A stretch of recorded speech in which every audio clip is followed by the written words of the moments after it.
थांब एक मिनिट मधला आहे बा खिडकी आयताची तू सांग सांग आयताची परिमिती बरोबर आहे सांग तू सांग उभा राहिला सांग नाही क्षेत्रफळ झालं ते हा बघा तो सांगू दे हे बघ आयताचं क्षेत्रफळ लांबी गुणिले रुंदी तुला सांगतो आकृती कोणतीही असू दे त्रिकोणाची असू दे चौकोनाची असू दे पंचकोनाची असू दे परिमिती म्हटली की सगळ्या बाजूंची बेरीज त्रिकोणाची परिमिती 3 बाजूंची बेरीज मग आयताची परिमिती आयताला किती बाजू असतात 4 बाजूंची बेरीज त्यामुळे लांबी किती वेळा असते बेरजेमध्ये आयताच्या लांबी किती वेळा येते लांबी 4 वेळा येत नाही लांबी 2 वेळा रुंदी म्हणून 2 लांब्या अधिक 2 रुंद्या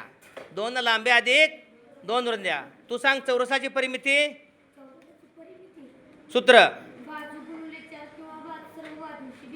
छान अगदी छान बघा त्यानं टर्न घेऊन सांगितलं 2 प्रकारे 4 बाजूंची बेरीज करा 4 गुणिले बाजू करा 4 बाजूंची बेरीज करा एक स्लंट छान लिहा